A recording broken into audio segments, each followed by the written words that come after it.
Bismillahirrahmanirrahim. Assalamualaikum warahmatullahi wabarakatuh.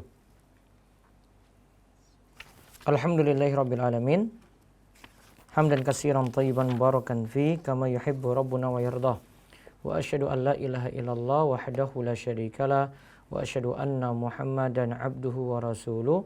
Allahumma shalli ala nabiyyina Muhammad wa ala alihi wa man tabi'ahum bi ihsan ila yaumiddin. Allahumma inna nas'aluka ilman nafi'a wa rizqan thayyiba wa amalan mutaqabbala. Segala puji kita panjatkan pada Allah. Salawat dan salam semoga tercurah pada Nabi yang mulia, Nabi agung, Nabi besar kita Muhammad sallallahu alaihi wasallam. Pemirsa sekalian yang semoga senantiasa dirahmati dan diberkahi oleh Allah. Malam hari ini mudah-mudahan malam yang penuh berkah bagi kita semuanya. InsyaAllah kita akan mendalami lagi perihal pernikahan yang kita bahas masih seputar walimah. Kali ini nanti di 2 malam, yaitu malam Jumat ini dan besok malam Sabtu, kita akan bahas seputar adab makan ketika walimah. Akan dibagi 2 pembahasan, yaitu yang pertama adab makan yang diperintahkan, kemudian yang kedua itu tentang larangan-larangan. Karena kita tahu ketika walimah itu makanan ada tersaji, namun di antara kita mungkin yang ketika menghadirinya ini tidak mengetahui ada adab-adab yang sudah diajarkan dalam agama kita. Imam Ibnu Hajar al-Asqalani sengaja membawakan hadis-hadis semacam ini untuk menunjukkan bahwasanya menghadiri walimah bukan hanya menghadiri walimah saja. Hendaklah kita penuhi adab-adabnya juga. Islam sudah mengajarkan adab makan, maka kita hendaklah penuhi adab tersebut. Nah, kita lihat pembahasan di pertemuan 40 ini. Alhamdulillah sekarang sudah pertemuan 40 ya. Nah, kami umumkan nanti segera ada info yang kami akan sodorkan pada jamaah sekalian. Nantikan saja ada info, kita akan buat lagi lomba esai untuk menuliskan kajian dari, ya buat ringkasan yang sesuai dengan tema yang kita bahas ini. Walaupun yang sudah pernah mengikuti, ikuti lagi ya, bisa jadi dapat juara lagi begitu, bisa jadi dapat hadiah lagi, yaitu dari video 21 sampai 40 ini. Mudah-mudahan dari besok kami akan beri kesempatan sekitar antara 10 hari atau 7 hari, mungkin lebih lama lebih bagus supaya bisa menyimak lagi yang sudah kita kaji selama ini dari video 21 sampai 40 tentang masalah nikah ini. Nah, setelah ini nanti kalau bisa sampai 41 aja ya, biar genap sampai pembahasan walimah nikah ya. Nanti kita akan kasih hadiah lebih besar insyaallah. Dari Rumaiso TV akan beri hadiah lebih besar. Mudah-mudahan yang juara 1 akan mendapatkan total hadiah Rp500.000. Untuk ikhwan juara 1-nya disendirikan, akhwat sendiri. Jadi sudah besar itu ya, nanti juara 2 di bawahnya, juara 3 di bawahnya, yang lainnya 10 besar juga tetap akan mendapatkan sertifikat, ada hadiah buku dan hadiah menarik dari kami. Maka tulis dengan serius, yang sudah punya catatan tinggal merangkai lagi, kurang hadis tinggal tambahkan hadisnya, ada yang belum dengar sempurna tinggal putar ulang lagi di channel Rumaiso TV supaya catatannya juga bermanfaat untuk Anda dan juga untuk yang lainnya. Karena tulisan itu kami sudah muat, ada 2 tulisan ya di website remajaislam.com. Baik, kita lihat 3 hadis. Kita lihat 3 hadis, ini singkat. Ya, yang pertama ini adab makan. Kita bahas nanti sekitar hadis ya 1054, 1055 dan 1056. Ini tentang yang pertama, ini tentang makan bersandar. Nih, sambil bersandar seperti ini nih. Ya, kita kan kalau saat makan ini kalau bersandar kayak gini lebih enak gitu ya dibanding kita seperti ini ya. Karena kalau posisi seperti ini santai ketika makan, makanan jadinya masuknya itu banyak. Nah, padahal di sini kalau kita lihat dari hadisnya ada larangan. Dari Abu Juhaifa radhiyallahu anhu, ia berkata, Rasulullah Shallallahu Alaihi Wasallam bersabda, la akulu muttakian, aku tidaklah makan ya muttakian sambil bersandar.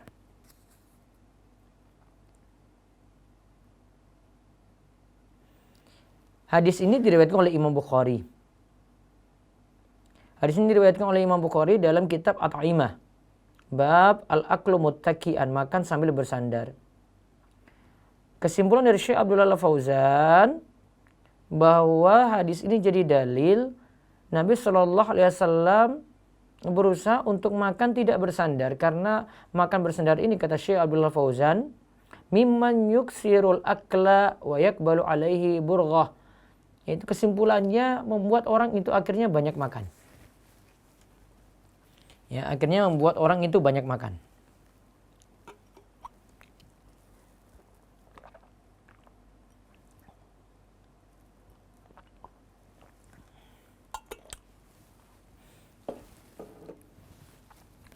Akhirnya banyak makan membuat badan itu berat, ya artinya tambah gemuk. Akhirnya jadi tidak semangat. Ya berat tadi itu maksudnya sulit gerak ya, karena kalau kita posisi banyak makan kan mau gerak itu sulit. Dan juga ada mudarat yang lainnya. Mudarat yang lainnya begitu banyak. Apalagi kalau itu dilakukan kontinu terus menerus kayak gitu saja. Kayak gitu terus. Namun kalau memang dalam keadaan kenyang satu keadaan, ini tadi saya tuh maghrib makan itu kenyang itu enggak masalah. Kata Syekh Abdullah Fauzan, amma idza sab' fi ba'dil ahyan fala ba'sa bidzalik.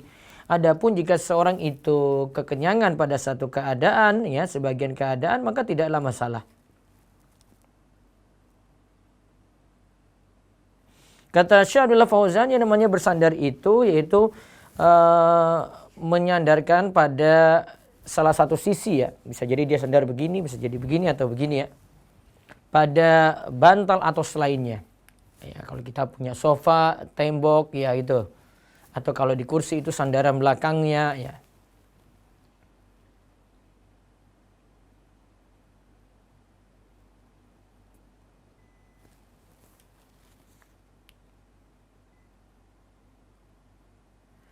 Nah, kalau yang utama, fal aula wal afdal ayyakuna mu'tadilan fi julusi la ma'ilan hatta yanhadiru at-ta'am wasyarab inhidaran sahlan. Kalau yang paling mudah, ya, yang paling bagus, paling mudah, orang itu ketika makan itu duduknya ya seperti biasa gitu, normal, ya, tidak bersandar gini, tidak miring yang belakang ini pada sesuatu gitu atau yang sampingnya gitu pada sesuatu. Sehingga membuat makanan, proses makan itu cepat selesai. Adapun kalau duduknya tarobbo, yaitu duduk bersila, tidak masuk dalam hal ini ya. Jadi masih dibolehkan. Jadi masih dibolehkan seperti itu. Adapun yang biasanya kita lihat di sini, cara duduk yang dianjurkan ini oleh para ulama, sebagian itu katakan, jadi bagian kaki kanan ini, kaki kanan itu diangkat begini ya, diangkat, terus kaki kiri nanti diduduki ya.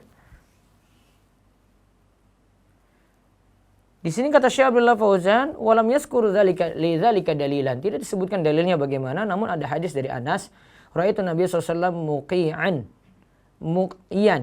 ya'kulu tamran. Nabi SAW itu duduknya ik'a. Ik'a itu seperti duduk kita saat ini ya, duduk antara dua sujud itu ada yang duduknya, dia duduk di tumit gitu.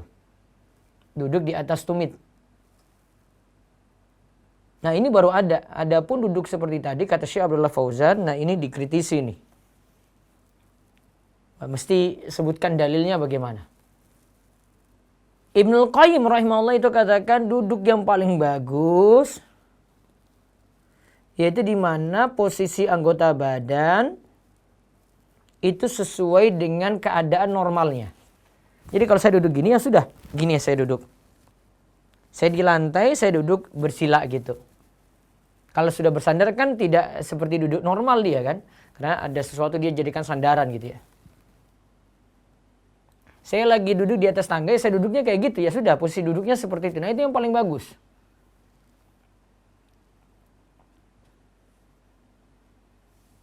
Namun kalau kondisi, ini kata Syekh Abdullah Fauzan, ingat kondisinya, catatannya, jika mendapati uzur, akhirnya makannya sambil bersandar seperti pada orang sakit, fala ba'sa.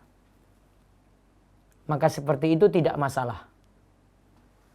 Ya, seperti itu tidak masalah. Lalu hadis yang berikutnya lagi min adabil akli. Sekarang adab berikutnya lagi, bahkan di sini disebutkan 3 adab ya, dari hadis Umar bin Abi Salamah. Ia berkata, qala li Rasulullah sallallahu alaihi wasallam, Rasulullah SAW pernah mengatakan kepadaku. Jadi Nabi ajarkan dia langsung. Itu ketika dia masih gulam, masih anak-anak. Ya gulam. Bocah. Samillah. Sebutlah nama Allah. Wa kul biyaminik. Makanlah dengan tangan kananmu. Ini tangan kanan nih jamaah. Ini tangan kiri ya. Makanlah dengan tangan kananmu. Wa kul mimma yalik. Dan makanlah apa yang ada di hadapanmu.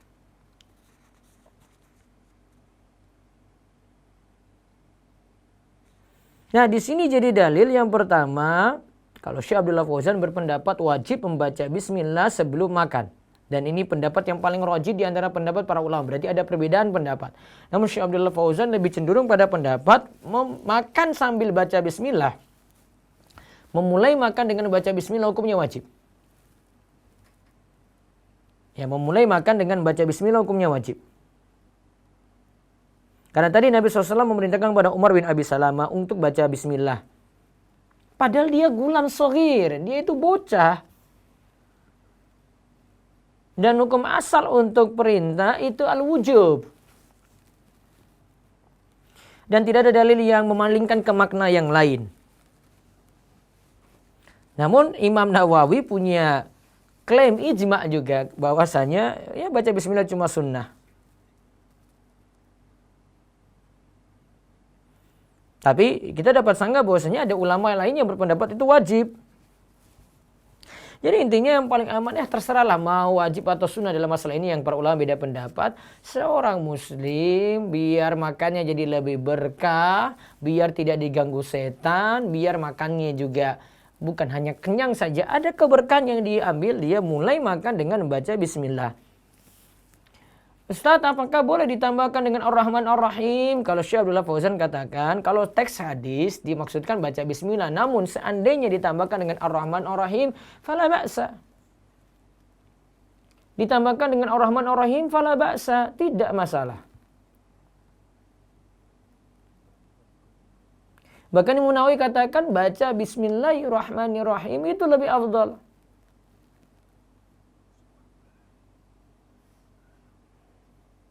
Jadi ada 2 pilihan ya, baca bismillah boleh, baca bismillahirrahmanirrahim juga boleh.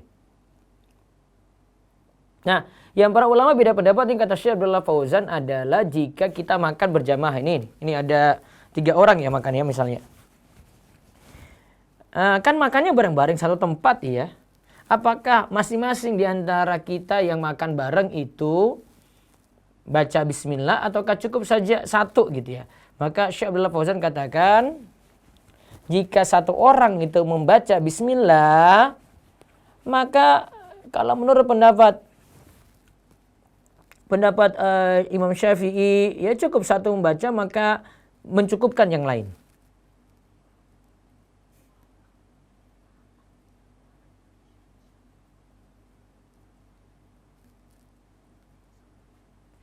Jadi satu ini sudah mewakili. Walaupun sebagian ulama yang lainnya seperti Ibnu Qayyim mengatakan tidak cukup. Tapi ada dalil yang mendukung hal ini ya.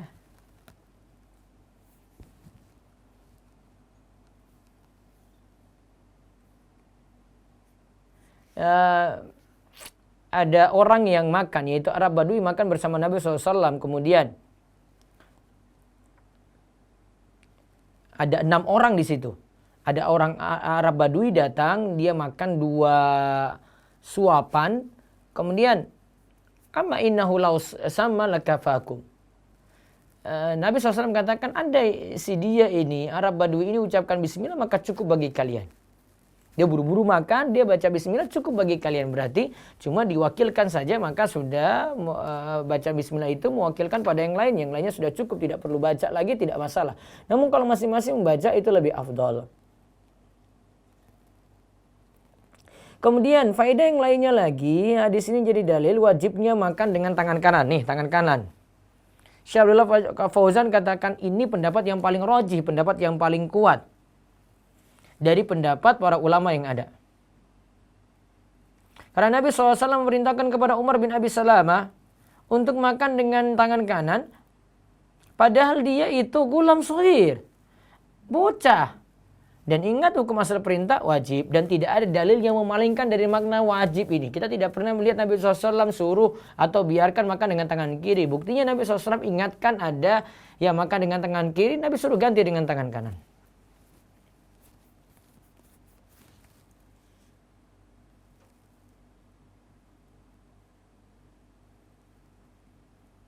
Kemudian faedah yang lainnya lagi ya, di sini jadi dalil jika kita makan barengan dengan yang lainnya diperintahkan untuk makan yang ada di dekat kita dulu. Karena Nabi SAW itu memerintahkan kepada Umar bin Abi Salamah supaya makan apa yang ada di depannya. Padahal dia itu gulam shaghir dan hukum asal perintah itu wajib. Dia bocah. Dan ingat di situ ada kata perintah, hukum asal perintah itu wajib. Tidak ada dalil pemaling ini kata Syekh Abdullah Fauzan. Walaupun sebagian ulama itu katakan tidak sampai wajib.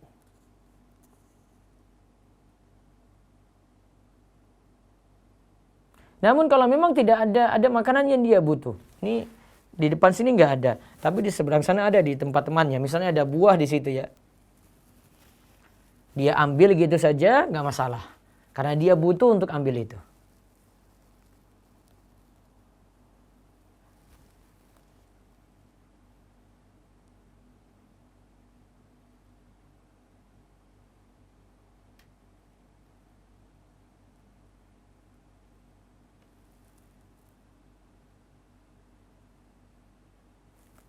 Kemudian faedah yang lainnya lagi ya, di sini jadi dalil bagaimana semangatnya Nabi SAW dan bagaimana didikan beliau, metode didikan beliau kepada anak-anak. Di mana beliau mengajarkan anak-anak sekitar beliau. Itu sudah dididik akhlak, karakter yang baik. Nah, sebagian orang punya prinsip yang keliru. Ya, sebagian orang itu katakan, ya anak-anak ya nggak usah lah diajarkan kayak gitulah gitu. Ini kata Syekh Abdullah Fauzan ya. Beliau katakan wa minal khata' al-bayyin, termasuk kesalahan yang jelas, ma yazunu ba'dun nas min anna tifla shaghira la yaqbalu tawjih. Ya, kata Syekh Abdullah Fauzan itu kasarannya sebagian orang itu katakan anak kecil, bocah itu ya nggak usah diajarin kayak gitulah, nggak usah repot-repot. Nah, itu bahasa kita.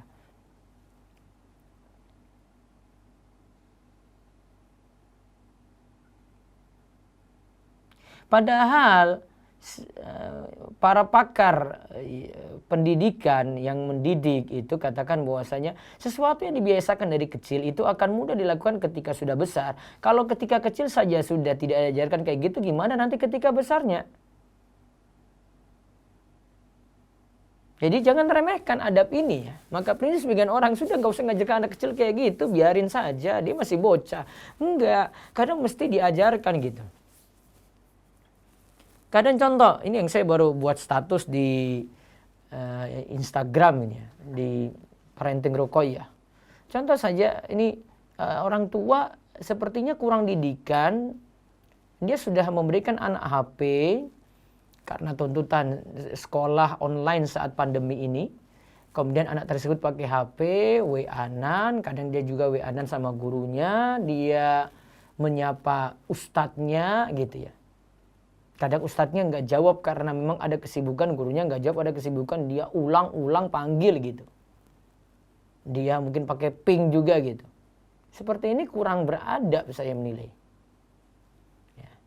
Ada guru yang nggak senang karena ada kesibukan dia ini. Kita seperti, coba kalau saya posisinya saya dengan seorang profesor, dengan dosen lah. Kita tahu dia waktu luangnya gimana, tanya dulu. Ya biarin pesan gitu ya. Dia baca gitu. Harusnya anak diajarkan kayak begitu. Udah sekali saya pesan, nanti kalau pesan itu dibaca alhamdulillah. Mungkin besok kalau mungkin belum dibaca lagi ya besoknya baru diingatkan lagi gitu. Orang tua memberikan sesuatu tapi tidak memberikan tarbiyah, memberikan didikan untuk memakai ini. Jangan punya anggapan tadi ya, seperti kata Syekh Abdullah Fauzan, jangan anggapan sebagai orang sudah masih bocah biarin saja. Oh jangan, karena didikan ketika kecil itu akan berpengaruh ketika besar. Ketika kecil tidak bisa diajarkan seperti itu, apalagi besarnya.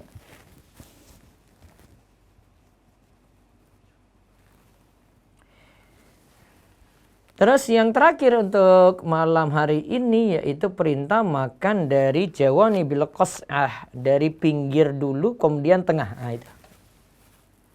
Ini adab lagi ya, ini kita dapati juga di walimah ya. Ini termasuk adab makan saat walimah juga. Kita dapati saat walimah. Jadi paling mungkin ini kalau mau diterapkan ini kalau makan bareng ya. Kalau orang desa sebut tuh nyambel bareng. Atau kita punya satu nampan yang besar gitu makan bareng gitu. Itu paling mungkin sekali. Makan dari pinggir dulu, jangan ini ada di tengah terus kita serang tengah gini, enggak. Lihat pinggirnya dulu. Namun kalau makanannya tidak perlu pakai pinggir seperti makanan berkuah gitu ya, nggak perlu diajarkan seperti itu karena memang nggak ada istilah pinggir di situ. Coba kita lihat hadisnya dari Ibnu Abbas radhiyallahu anhuma. Anna Nabiyya sallallahu alaihi wasallam utiya bi qas'atin min tharidin faqal. Yaitu Nabi SAW itu didatangkan satu qas'ah. Itu satu wadah yang situ dimasukin makanan ya. Min tharid. Sarid ini ya makanan situ ada roti dan yang lainnya ya.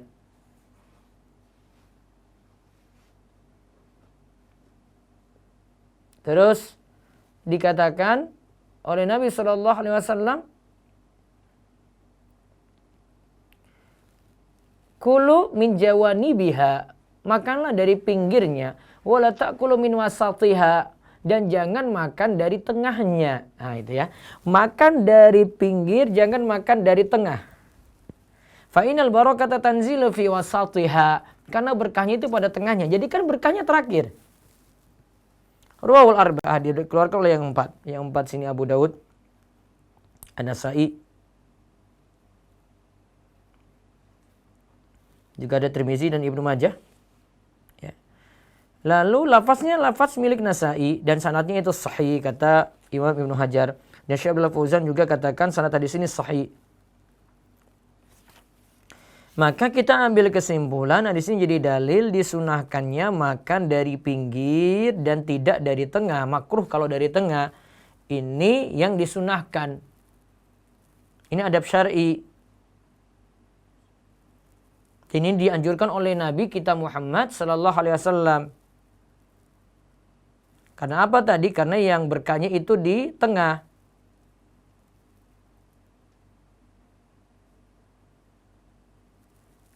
Dan berkahnya itu apa? Yaitu makanan yang ada itu akhirnya qalilan fayakfi likatsirin. Akhirnya makanan itu mungkin sedikit, ya, mungkin sedikit tetapi cukup untuk orang banyak.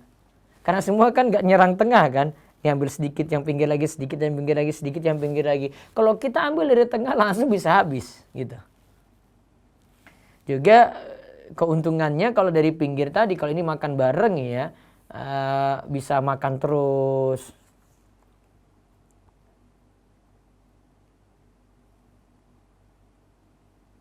Kemudian kalau dari pinggir, awal-awal kan tangan lebih bersih dulu. Soalnya kalau di tengah kan lauk-lauk yang besar-besar itu di tengah tadi.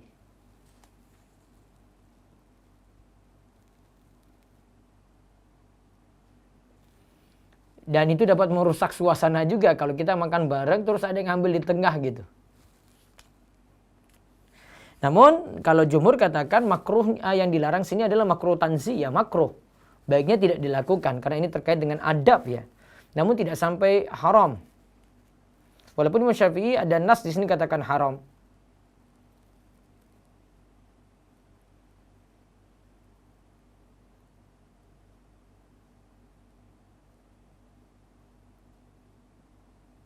Namun kata Syekh Abdullah Fauzan, di sini dikecualikan oleh para ulama jika makanannya itu macam-macam. Pas di tengah itu lauk ayamnya, pas di tengah itu sayurnya, di pinggir itu cuma nasinya saja misalnya. Nah, nggak masalah diambil dari tengah. Untuk ngambil dagingnya tadi misalnya, ngambil ayamnya tadi. Baik, itu yang kita bahas malam hari ini. Ya, saya nanti baca komentar dulu di YouTube, baru setelah itu kita buka pertanyaan di Zoom ya. Sebentar saya baca singkat pertanyaan-pertanyaan di YouTube, biasanya singkat-singkat saya bisa jawab. Nanti pertemuan berikut, kuisnya nanti insya Allah setelah pertemuan 41 ya. Nanti meringkas dari video 21 sampai 41. Kemudian nanti hadiahnya yang paling tinggi dapat Rp500.000, yang juara kedua nanti dapat hadiah lagi, juara ketiga juga ada hadiahnya, yang masuk 10 besar juga ada hadiah khusus. Kemudian nanti dipisah antara ikhwan dan akhwat, berarti ada 20 pemenang ya, 20 orang yang nanti berhak dapat hadiah insya Allah. Kalau yang ikut 20 saja ya alhamdulillah semuanya bisa dapat. Nah kemudian nanti pertemuan esok malam kita bahas tentang larangan terkait dengan makan saat walimah. Baik. Saya buka dulu dari pertanyaan-pertanyaan yang masuk. Assalamualaikum Ustadz, kalau semisal saya datang ke masjid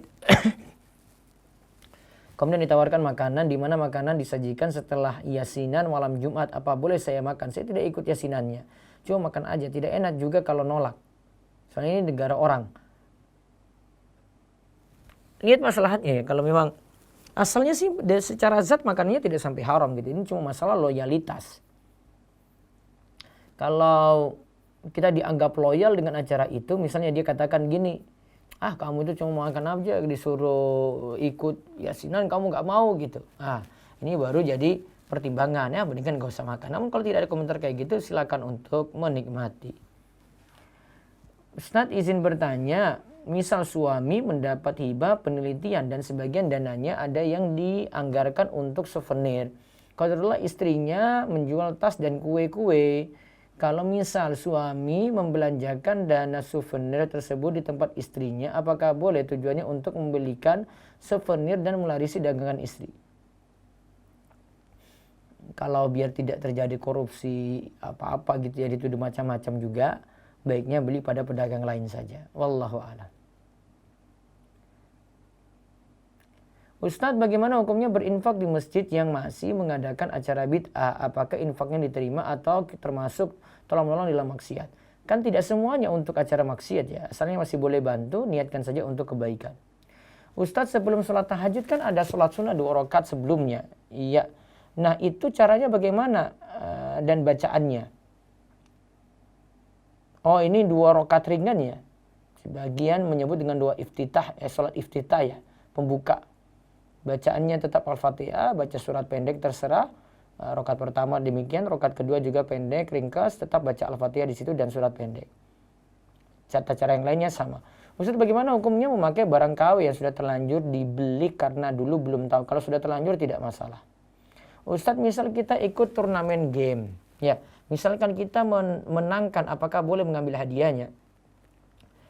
Soalnya ada hadis boleh mengambil hadiah hanya berhubungan dengan lomba jihad saja. Iya, hanya dengan lomba yang dia boleh ambil hadiah, lomba pacuan kuda, pacuan unta, memanah, atau yang punya tujuan jihad, atau lomba kecerdasan ilmiah, lomba karya ilmiah, lomba ilmiah, itu baru dibolehkan oleh para ulama. Ustadz, apakah abang satu ibu tapi beda bapak?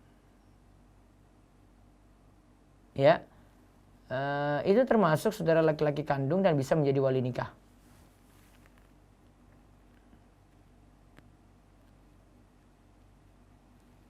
Berarti seibu kan? Kalau seibu nggak bisa, kalau sebapak baru. Wallahu a'lam. Nanti bisa konsultasikan ke KUA ya. Siapa tahu saya yang salah ini. Ustadz Afwan, di daerah saya itu kalau waliman pasti ada musik dangdut dan tidak sesuai sunnah. Apakah kita boleh menghadirinya? Tidak sampai jadi wajib. Ya, kalau menghadirinya tidak sampai jadi wajib karena ada kemungkaran. Ketika beli emas di toko emas langsung dan ketika sudah mau bayar menunggu beberapa menit untuk diproses pada saat membayar. Karena tidak ada uang pas sehingga menggunakan uang lebih. Setelah selesai penulisan surat, kembalian uang diserahkan bersamaan dengan emas dan suratnya. Apakah boleh seperti ini? Yang penting di majelis akad ketika itu.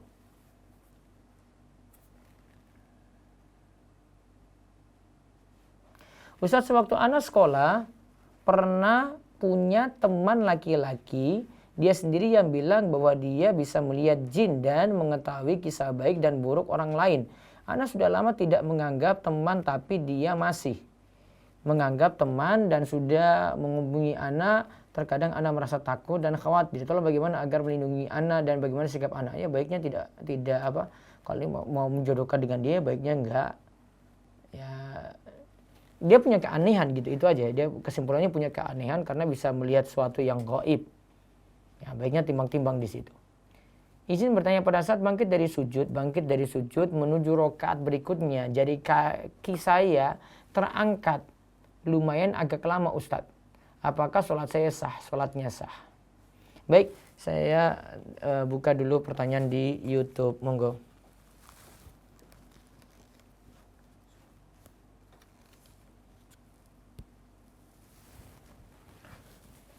Baik, silakan. Di Zoom Ustadz? Ya, Zoom silakan. Ya. Oh, nah. Ini yang ngerespen Ustadz Ummu Zahra Rumai Salih, tafadhali. Bismillah, Assalamualaikum Ustadz. Ya, waalaikumsalam warahmatullahi wabarakatuh.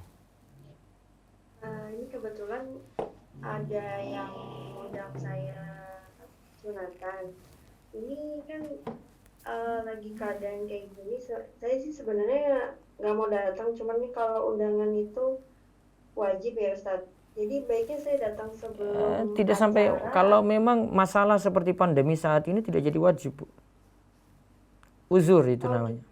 Iya. Itu sama seperti ibu diundang keluar kota, ibu diundang lagi sakit, itu uzur namanya. Ada halangan. Pandemi kayak gini nggak bisa dipaksakan, Bu. Paksakan resiko. Resiko nyawa. Oh iya, kebetulan kan ini teman TK-nya anak saya ini. Jadi kalau saya ngasih amplopnya aja baiknya sebelum acara atau Bisa sebelum acara, bisa lebih biar dia tahu kita bantu gitu ya. Oh gitu. Iya baik Ustaz, lagi. Saya lupa mau nanya apa lagi. Jazakallahu Ustaz, itu itu aja. Barakallahu. Waalaikumsalam. Baik, selanjutnya lagi dari Zoom masih. Ika Ummu Salma, silakan. Bismillah, Assalamualaikum warahmatullahi wabarakatuh, Ustadz. Waalaikumsalam warahmatullahi wabarakatuh, silakan Bu. Ya, Ustadz, ada 2 pertanyaan. Yang pertama, seperti yang Ustadz sampaikan dalam kajian tadi, bahwa ada adab-adab dalam makan, yaitu diantaranya membaca bismillah dan makan dengan tangan kanan. Apakah adab itu menjadi tanggung jawab dari penyelenggara walimah apabila ada tamunya yang tidak melaksanakannya, padahal itu wajib gitu? Akan masuk dosa juga bagi penyelenggara walimah apabila tidak mengingatkan, atau itu cukup kewajiban masing-masing pihak? Sebenarnya itu keterangan masing-masing pihak aja ya, itu kesadaran masing-masing pihak. Nah, jadi tapi kita sebenarnya lakukan, sebab saya pernah hadiri satu pernikahan, itu sudah disediakan memang peringatan-peringatan gitu. Saya belum pernah melihat IO yang melaksanakan seperti kalau ini walimah gitu. Jadi ketika di meja makan sudah ditulis makan dengan tangan kanan ya, jangan makan sambil berdiri ya. Nah, itu ditulis di meja makan gitu. Kalau ini kan sudah luar biasa, saya bilang gini, oh ini kok ingatkan ya, siapa tahu ada yang memang belum pernah tahu adab itu sama sekali, akhirnya jadi tahu, yang sudah tahu jadi ingatkan gitu. Nah, mungkin bisa seperti itu untuk strateginya. Masya Allah. Ya. Kalau pakai IO sebenarnya cari IO yang kayak gitu aja sih. Iya. Masya Allah, ya Insya Allah Ustaz berarti bisa jadikan itu nanti. Iya bisa. Pertanyaan kedua, ya Masya Allah. Boleh pertanyaan kedua ya Ustaz ya? Ya silakan. Misalnya sudah diniatkan, misalnya untuk walimah itu mengundang anak yatim, karena pernah baca juga kan kalau sebaiknya pernikahan atau walimah yang berkah itu yang tidak hanya mengundang orang kaya gitu saja, ya betul. Iya, sudah diniatkan mengundang anak yatim, tetapi qadarullah karena lagi pandemi begini kan undangan juga sangat-sangat terbatas gitu ya. Jadi apabila kemudian di hari yang sama kemudian berbagi dengan anak yatim, atau kemudian nunggu seminggu kemudian ada pengajian kemudian mengundang anak yatim kayak gitu, apakah berkurang keberkahan dari? Kalau yang dimaksud dalam hadis ya pas resepsinya diundang anak yatim dan orang miskinnya gitu. Apa ya tujuannya ya? Tujuannya paling mudah sih biar orang nggak cuma tahu kalau yang datang situ orang kaya saja gitu. Jadi emang dihadirkan ke lokasi. Dihadirkan baiknya, ya. Mereka ada seat sendiri, tempat sendiri untuk hadir gitu. Bisa disediakan walaupun space. Mungkin memang jumlahnya sangat terbatas. Bisa dibatasin nggak masalah. Iya. Gitu perwakilan gitu, misalnya dari yatim piatu mana. Iya bisa. Orang, kemudian gitu ya, baik. Ya Ustaz, Masya Allah, jazakallahu khair masukannya, Insya Allah nanti disampaikan. Gimana tuh? Ya, jazakallahu khair Ustaz, barakallahu fiik. Wa'alaikum. Baik, selanjutnya satu lagi, monggo. Dari chat ya Ustadz. J, silakan. Nah, Bismillah, Ustadz, aku mau tanya, Iya. Ana sebagai reseller, terus mau kirim pesanan dari agen ke konsumen langsung diperbolehkan tidak? Alasannya karena makanannya cepat matang. Kalau lama di perjalanan, apalagi kalau harus dikirim dari agen ke rumah Ana, terus dikirim lagi ke konsumen akan memakan waktu yang lebih lama. Baiknya akadnya gimana ya Ustadz? Ya, penting punya kerjasama dengan ini ya, yang reseller ini dengan yang buat kue tadi sudah ya ibaratnya sudah punya kerjasama resmi, nggak masalah. Langsung dari yang punya kue langsung kirim ke konsumen nggak masalah, yang nanti untuk keuntungannya bisa apa ya, sepakat saja dengan reseller gitu, boleh. Ada lagi? Boleh lagi Ustadz? Iya. Nah, Bismillah, Ustadz apa di luar tema? Saya jual tas gambarnya kucing, tasnya berbentuk tote bag untuk wanita.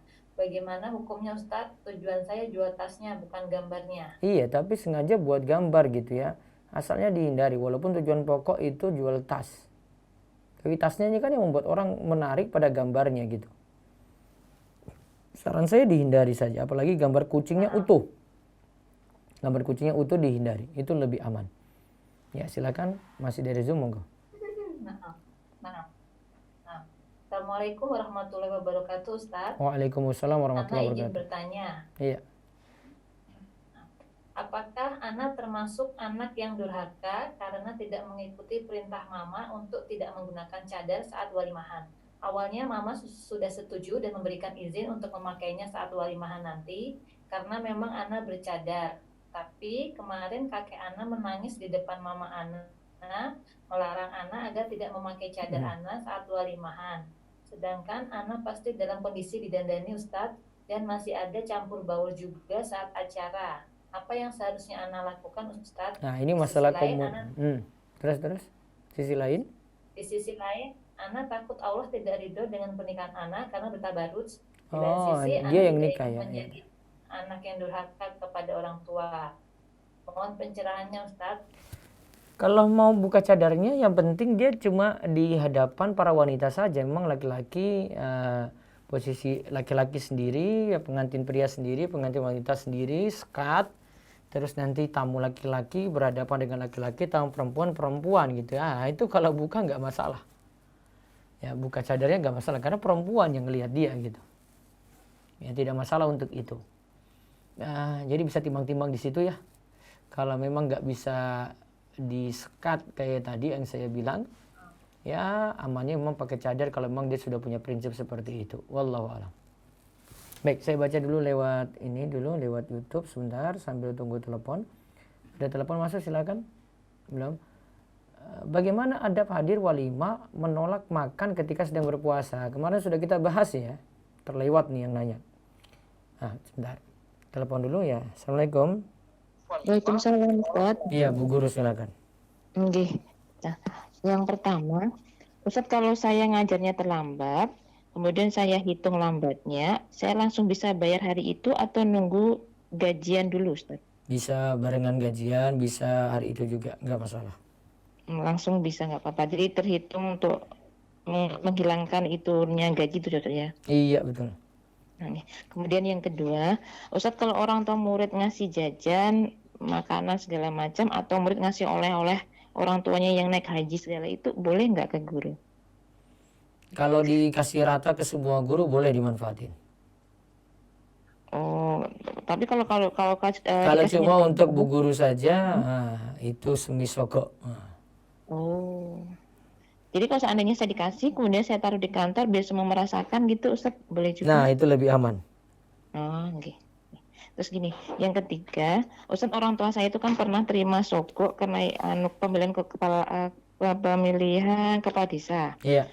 Sudah nasihati, tapi beliau nggak mau, uangnya itu tetap dipakai. Boleh nggak saya sedekah sebanyak itu untuk menghapuskan dosa orang tua itu? Itu sah atau tidak? Dengan izin orang tua. Dengan izin orang tua? Iya. Oh, berarti nanti orang tua sudah nggak nanggung dosa itu, Ustaz ya? Iya, kalau dengan izin dia. Biar dia tahu kalau ini perbuatan yang salah sudah ditebus saat ini. Oh, nggih, nggih. Ustadz sekali lagi nggih. Ya. Ustadz, kalau di sekolah saya, kalau muridnya terlambat itu kan mereka disuruh membayar. Ya. Nah, itu memang keputusan dari yayasan. Boleh atau tidak? Keputusan dari Yayasan. Disuruh apa tadi, Bu? Kalau terlambat suruh membayar uang 2.000 gitu. Nah, itu yang tadi pagi ada yang nanya terus saya bilang itu ukubah maliyah namanya. Hanya boleh jika memang atasan atau yang punya wewenang kuasa di situ menetapkannya. Ini keputusannya dari yayasan gitu. Iya, nggak masalah. Mas, oke. Ya. Makasih Ustaz. Assalamualaikum. Waalaikumsalam warahmatullahi wabarakatuh. Baik, tadi kelewat. Nah, bagaimana adab hadirin walimah menolak makan ketika sedang berpuasa? Jadi dia puasa ya, jadi sedang puasa terus datang menghadiri walimah nikah. Kemarin ada dua pilihan ya, bisa dia batalkan atau bisa dia tetap lanjut berpuasa, tugasnya mendoakan yang punya hajat. Ya, dua pilihan ini ya bisa dipilih, mana yang nanti dilihat maslahat. Baik, ada telepon satu lagi, silakan. Assalamualaikum. Tekan 1. Oh, tekan 1. Nah, Ustadz, ada hadis rumah yang dibacakan surat Al-Baqarah tidak dimasukin syaitan. Bagaimana cara membacanya karena Al-Baqarah ayatnya panjang? Iya, dimaksudkan baca Al-Baqarah secara utuh ya gitu. Terus Ustadz, afwan, di luar tema bolehkah kita makan makanan traktiran teman yang sedang ulang tahun? Kalau saya tidak terima, karena nanti dianggap mendukung. Berhubung saya ulang tahun jadi saya traktir makan di sini ya. Oh, kalau sudah terlanjur ya sudah. Tapi ini cuma masalah dianggap loyal pada acara tersebut ataukah tidak.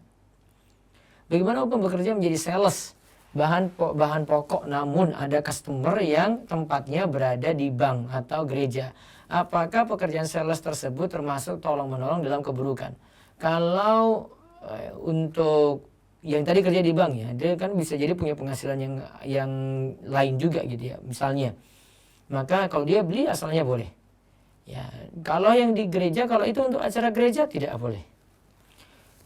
Kalau ibu sedang menyusui, sedang haus, kemudian mau minum, tetap tangan kanan sedang digunakan untuk menggendong bayi. Jika minum pakai tangan kiri, bagaimana Ustadz? Ya, tangan kiri yang pegang gini ya. Tangan kiri pegang bawah, tangan kanan posisinya masih bisa pegang minum dan lebih dominan, itu yang dimaksud. Kalau itu bisa dilakukan lebih baik. Kecuali terpaksa. Kalau terpaksa seperti itu tidak masalah. Bagaimana jika dalam walimah tidak ada tempat duduk untuk makan yang tersisa? Apakah terpaksa boleh berdiri atau semi duduk jongkok? Bisa semi duduk jongkok. Tetapi nanti ada pembahasan apakah makan berdiri itu jadi haram ya. Walau ada pembahasan di rumesa.com, nanti bisa cek. Saya masih kuatkan pendapat masih boleh makan sambil berdiri, cuma duduk itu lebih afdal. Nanti bisa lihat bahasanya. Apa hukumnya seseorang sholat di garasi motor orang kafir? Apakah sholatnya sah? Secara tempat sah, karena Nabi SAW itu katakan keistimewaan umat Islam adalah ju'ilat lil ardu masjidah wa tahura. Dijadikan bagiku setiap bagian bumi ini boleh digunakan tempat sholat. Masa lalu pernah nemu uang 50.000. Apakah jika sekarang ingin bersedekah sebanyak itu untuk menebus barang temuan itu boleh atau tidak? Iya, boleh seperti itu. Baik, saya kembalikan lagi, ada telepon? Chat ya, dari Zoom silakan, di chat mungkin enggak? Nah, di chat ya Ustaz. Iya, silakan. Bismillah, apakah hadis tidak makan sambil bersandar berlaku juga saat minum? Syukron. Berlaku juga ya, berlaku juga. Lebih bagus tidak sambil bersandar, minimal makruh ya, tidak sampai haram ya. Terus Bismillah, afwan Ustadz, Ana dari dulu diajarkan baca doa makan yaitu Allahumma barik lana fima razaqtana wa qina azabannar. Ana baru tahu bahwa doa makan hanya bismillah beberapa tahun ini. Bagaimana hukum saya makan selama ini dengan doa tersebut dan dari mana asal usul doa makan tersebut yang tidak ada dalil? Bukan tidak ada dalilnya, ada dalilnya tetapi lemah gitu. Jadi kalau ada yang amalkan pun saya tidak bisa salahkan secara mutlak karena ini disebutkan dalam kitab-kitab ulama juga ya. Jadi cuma pengalian saja deh. Kalau mau yang singkat lebih bagus, hadisnya lebih kuat, ganti dengan baca bismillah saja. Ya, terus. Assalamualaikum warahmatullahi wabarakatuh, Ustaz. Waalaikumsalam warahmatullahi wabarakatuh. Afwan, Ana ingin izin bertanya yang Iya. tadi pagi belum sempat terjawab. Iya. Apakah SIM tembak itu termasuk riswah, Ustaz? Lalu bagaimana status SIM Ana saat ini apabila Ana membuatnya dengan cara tersebut dan bagaimana pula bertaubat dari perbuatan tersebut, Ustaz? Jazakallah. SIM tembak apakah termasuk riswah? Iya. Sekarang masalah tobatnya ini ya. Secara zat tadi dia tidak diizinkan ya untuk berkendara, berarti kalau dia misalnya tes terus nggak lulus. Kesalahan saya, coba lebih aman tes ulang aja deh. Ya, tes ulang lebih bagus. Dengan alasan apa begitu dia buat, tes ulang lebih bagus untuk bisa mendapatkan SIM yang lebih berkah tentunya. Wallahu a'lam. Ya, terus.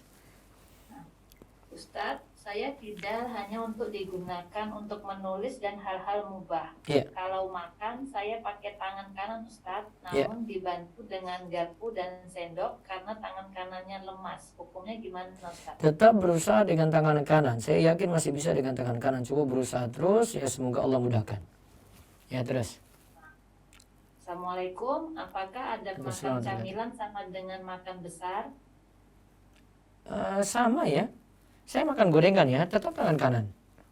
Sambil duduk, ya ada adab juga tidak bersandar gitu ya. Tadi ada pada yang kita bahas tadi tetap berlaku baca bismillah. Walaupun cuma cemilan saja, gorengan saja boleh. Boleh dimakan dengan adab-adab tadi. Ya, terus. Bismillah, Afwan Ustadz izin bertanya di luar tema. Teman Ana seorang ASN di bagian IT sebuah instansi. Dia tidak memiliki kegiatan rutin kecuali apabila ada permasalahan terkait IT untuk dipecahkan. Sementara skup IT selalu aman terkendali. Bagaimana dengan waktu kosongnya selama jam kerja, Ustadz? Bolehnya diisi dengan mengaji atau kajian online? Syukron, jazakallah, Ustadz. Kalau punya atasan minta izin atasan di luar waktu luang saya ini, saya mohon untuk bisa ngaji gitu. Kalau ini perusahaan swasta aman-aman saja ini. Tapi kalau ini seorang PNS, coba bagaimana yang ngaturnya ya? Ini agak sulit kalau PNS ini. Karena mau lapor atasan masih ada atasan di atas lagi gitu loh. Wallahu a'lam. Ya, terus. Assalamualaikum Ahwan Ustadz. Saya punya teman laki-laki. Dia dan saya berteman cukup dekat, tapi saya merasa semakin lama kami melebihi batas pertemanan. Saya tahu itu salah. Untuk itu saya ingin meminta saran Ustadz. Bagaimana cara saya bertanya kepadanya apakah dia berniat menikahi saya atau tidak, dan bagaimana cara agar membuat dia mengerti kalau cara kami berteman selama ini salah, agar saya bisa membuat batas pertemanan dengannya. Jazakallah. Iya, baiknya buat batas pertemanan. Kalau tidak bisa, kalau memang perlu, tidak ada jalan lain kecuali tanya langsung aja. Dia bersedia nggak nikah gitu. Mudah-mudahan ada dapat solusi seperti itu. Ya, terus. Nah, Ustadz, misalkan si A mau jadi marketernya si X, tapi dengan syarat si A harus bayar sekian.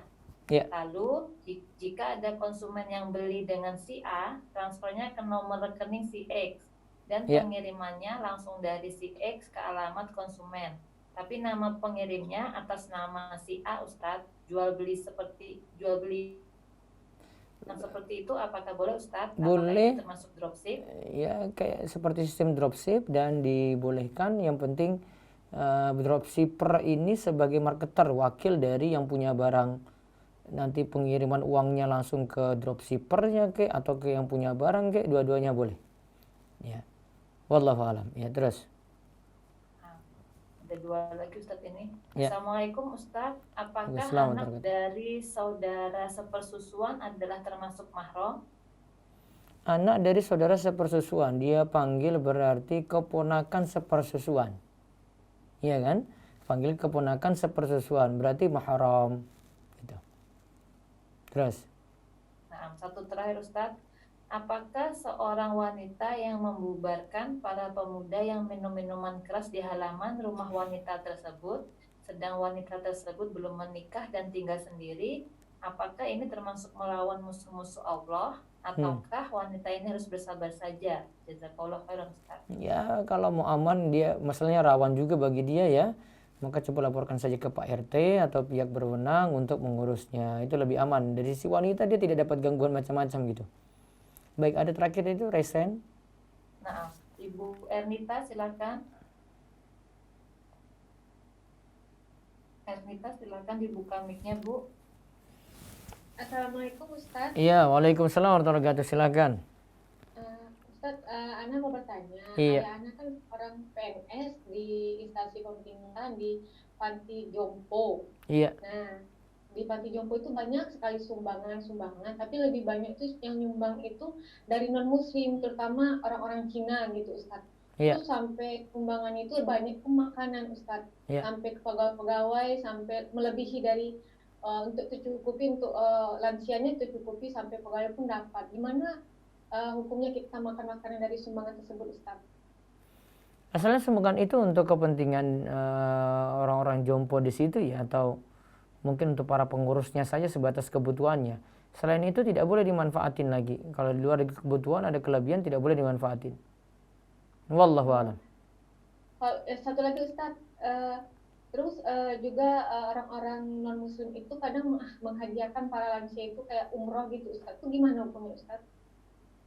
Asalnya uangnya boleh dimanfaatin seperti tidak ada ikatan keagamaan gitu ya. Kamu harus menurut saya untuk ritual ini, ritual itu. Karena itu kaitan dengan ibadah dia, saya boleh dia terima. Gitu. Iya. Jadi kalau soal makanan tadi Ustaz, jadi kita tidak boleh makan Ustaz. Kadang melebihi sampai terbuang-buang di saking banyaknya gitu. Pegawai itu udah dapat semua, lansia udah terpenuhi semua. Gimana tuh Ustaz hukumnya? Mungkin lebih aman dijual saja, terus nanti uangnya untuk kepentingan orang-orang jompo tadi. Oh, jadi tidak boleh dimakan ya Ustaz? Makan cuma sebatas kebutuhan dari yang menjaga ya. Oh gitu. Iya. Nah Ustaz, syukron jadi telepon. Baik, saya baca dulu. Waalaikumsalam. Apakah hukumnya seorang yang sholat di garis tadi sudah? Ustadz, masalah pernah nemu uang 50.000. Apakah jika seorang sekarang ingin bersedekah sebanyak itu untuk menebus barang temuan tadi itu dibolehkan? Ya boleh. Apa hukumnya ikut program nabung di bank syariah dalam rangka untuk berangkat umroh dan haji selama waktu yang disepakati? Sebenarnya kalau mau aman sih, kalau di bank syariah saya yakin nanti ada potongan untuk ini. Memang sudah ada kerjasama dengan pihak travel gitu ya. Jadi uang kita nanti dipotong. Saya yakin kalau langsung kepada pihak travelnya akan lebih sedikit biayanya. Coba cari solusi lain tanpa lewat bank syariah, tetapi langsung ketika itu dengan pihak travel untuk masalah bayar tadi. Tabung dengan cara lain saja deh, lebih aman. Apakah boleh puasa tiap hari buat mengekang syahwat? Maksimal puasa Daud ya, sehari puasa sehari tidak. Saat ini lanjutan yang dana souvenir tadi, kalau belinya memang seharga dengan harga jual biasanya, apakah tidak boleh juga Ustadz? Harus dipastikan memang benar-benar harga normal ya, tidak cari keuntungan di situ dari tadi ya. Cuma dikhawatirkan nanti ada korupsi kecil-kecilan di situ. Wallahu a'lam. Sehabis akad kita disunahkan sholat sunnah. Itu sholat sunnah apa ya Ustadz? Nanti ya ketika malam pertama saja sholat sunnah, yaitu di rumah. Dengan nanti sekaligus doakan istri. Nanti bisa baca di artikel rumesa.com judulnya doa pada malam pertama. Ustadz, apakah membaca basmalah untuk makan dan minum itu terpisah? Membaca basmalah untuk makan dan minum itu terpisah. Minum sendiri bismillah, kemudian makan sendiri bismillah. Kalau bisa seperti itu lebih bagus. Atau mau sendiri, mau satu kaligus karena ini aktivitas berbarengan, ya berarti cukup satu kali bismillah saja. Bagaimana hukumnya menerima makanan yang sebelumnya digunakan untuk sembahyang? Apakah kita boleh makannya? Kalau agar tidak dianggap loyal, tidak makan lebih bagus. Bagaimana jika seorang wanita membuarkan para pemuda tadi sudah ya? Hukum overkredit barang yang status barangnya ada keterlambatan bayar hingga kena denda. Dia lempar berarti dia pindahkan riba lagi. Masa mau menerima kalau ada yang pindahkan riba gitu. Teman Anda ada yang bekerja di bank syariah memberikan minuman yang didapat dari kantornya. Apakah halal anak menerimanya? Ini tidak ada kaitan dengan ini. Memberinya hukumnya masih mubah itu. Bagaimana hukum, tadi overkredit sudah, apa hukum pajak dalam Islam dan gajinya? Besok pagi insya Allah kita bahas masalah pajak. Nanti diikuti ya kajian besok pagi di channel Rumeso TV ya. Mudah-mudahan dapat ilmu nanti untuk pertemuan besok pagi, Jumat pagi. Demikian kita cukupkan jam 21:08 ya, mudah-mudahan manfaat. Besok malam juga masih terkait tentang adab walimah ya. Besok pagi tentang masalah pajak. Demikian, mudah-mudahan kita dapat taufik untuk dimudahkan dalam setiap urusan, diberikan kesehatan dan umur panjang, dan dimudahkan untuk setiap hal-hal baik untuk diri kita. Subhanakallahumma bihamdika asyhadu an la ilaha illa anta astaghfiruka wa atubu ilaik. Assalamualaikum warahmatullahi wabarakatuh.